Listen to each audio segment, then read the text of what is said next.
As a travel writer, I, Allison, have always been drawn to journeys that offer a glimpse into the past. So, when I got the opportunity to ride on a historic train known for its classic luxury and timeless charm, I couldn't resist. Little did I know, this journey would take me much further than I had ever imagined. The train, with its polished wood panels and plush velvet seats, seemed to transport me to a bygone era. I settled into my compartment, the gentle rhythm of the train lulling me into a sense of tranquility. As night fell, the landscape outside transformed into a blur of shadows and moonlight. It was when the train entered a remote mountainous region that things began to feel off. The first oddity was the flickering of lights in my compartment, followed by a sudden drop in temperature. I wrapped my shawl tighter, attributing it to the old wiring and the chill of the mountains. But then I heard it, the faint sound of laughter and chatter, as if from a distant party. Curious, I stepped out into the corridor, only to find it deserted. The sounds seemed to be coming from the next car, yet as I approached, they faded into silence. I returned to my compartment, unsettled, but determined to dismiss my unease as a product of my imagination. However, sleep eluded me. As I lay awake, I saw a figure pass by my compartment window. Startled, I realized it couldn't be a reflection, as my compartment was on the outer side of the train. The next morning, I inquired with the staff about the history of the train. They shared tales of its glorious past, but there was a hesitance in their voices when I mentioned the events of the night. Finally, one attendant confided in me about the train's legend. It was said to carry the spirits of past passengers, reliving their journeys eternally. Armed with this knowledge, I decided to stay awake the following night, hoping to uncover more. As the clock struck midnight, the train seemed to come alive with echoes of its past. The corridor filled with translucent figures, dressed in attire from different eras, moving with purpose, yet oblivious to my presence. Intrigued and unnerved, I followed them to the dining car. There, the ghosts were engaged in what seemed like a celebration, a party frozen in time. Among them, I noticed a woman in a 1920s flapper dress, her eyes meeting mine with a knowing look. Approaching her, I felt a chill run through me. She spoke, her voice a whisper, yet clear. She told me of her life, her untimely death on the train, and how she and others were bound to this eternal journey. They sought acknowledgement, a recognition of their existence to find peace. I listened, captivated by her story and those of others. As dawn approached, the figures began to fade, their stories lingering in the air. I knew then what I had to do. I spent the rest of my journey documenting their tales, giving voice to those who had been silenced by time. When the train pulled into the station, I left with more than just an article. I carried with me the stories of souls who had found solace in being heard. The midnight train continued its journeys, but for those spirits, it was no longer a prison. They had found their peace, and I had found a deeper purpose in my travels, to seek the stories hidden in the shadows, waiting to be told.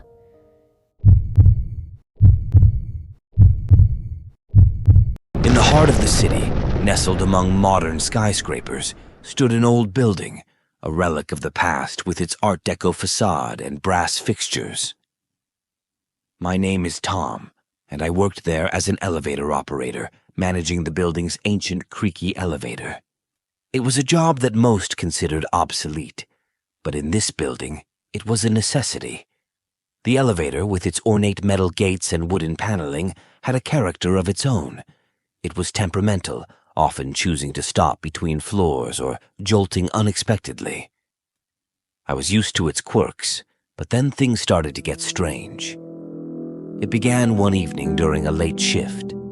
The elevator stopped on the 7th floor, as it often did, but this time, when the doors opened, there was a chill in the air, and I felt a sense of unease. The hallway outside was empty, yet I could sense a presence, as if someone was watching me from the shadows. Over the next few weeks, every time the elevator stopped on the 7th floor, the same feeling would wash over me. I started to see fleeting shadows in the corners of my eyes, hear faint whispers that seemed to come from nowhere.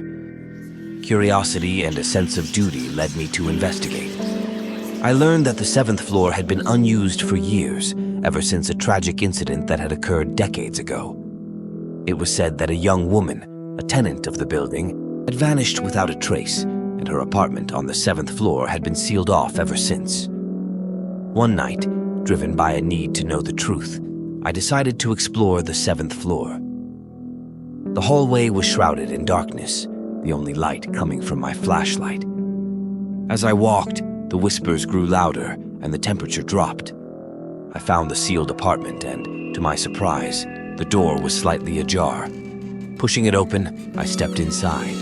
The apartment was frozen in time, covered in dust, with personal belongings still in place. A sense of sorrow permeated the air.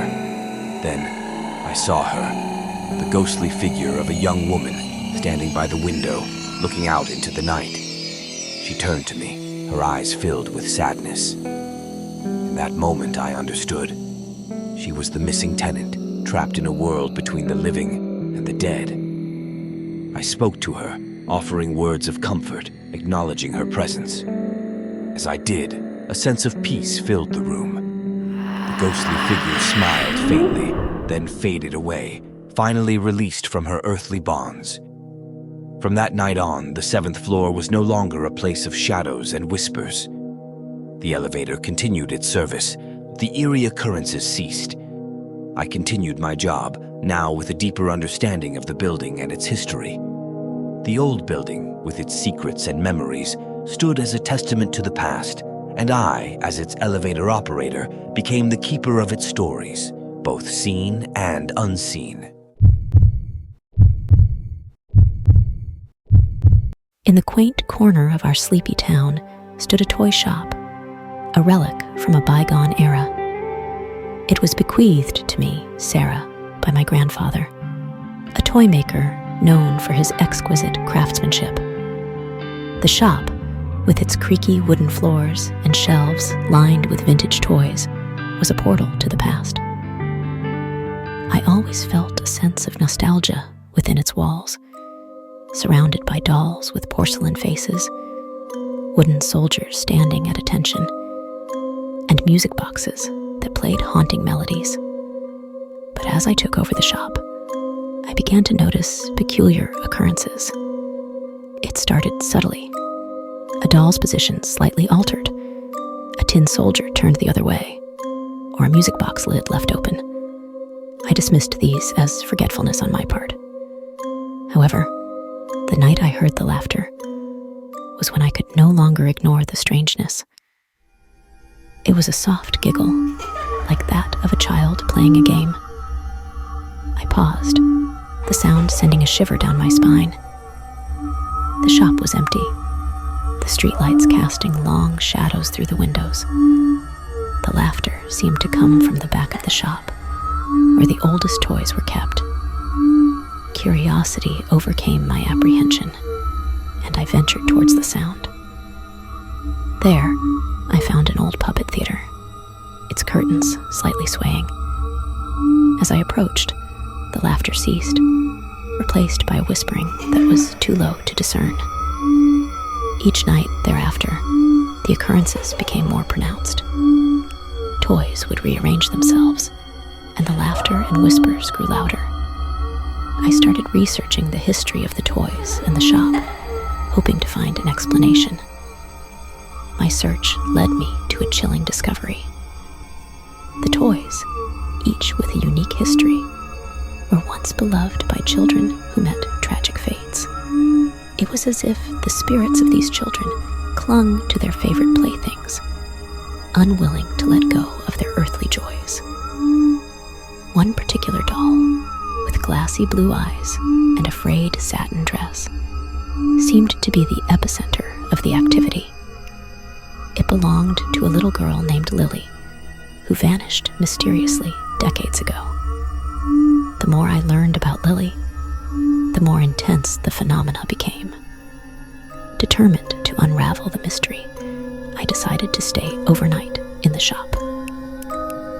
As the clock struck midnight, the toys sprang to life. The puppet theater show began on its own.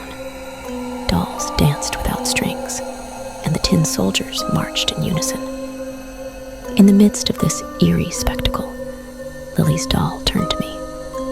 Her glassy eyes seemed to plead for something. Then, in a moment of clarity, I understood. Lily was searching for closure, her spirit tethered to this world through her beloved doll. I held the doll gently, speaking words of comfort, acknowledging Lily's presence. As I did, a sense of peace filled the shop. The toys settled, and the laughter faded into a contented sigh. From that night on, the shop was calm. Lily's doll sat peacefully on its shelf, and the other toys no longer stirred. I continued to run the shop, now a guardian of not just toys, but of memories and spirits who had found their rest. The toy shop, once a place of forgotten laughter, became a sanctuary where the past and present coexisted. Each toy a testament to a life once lived and a joy once felt.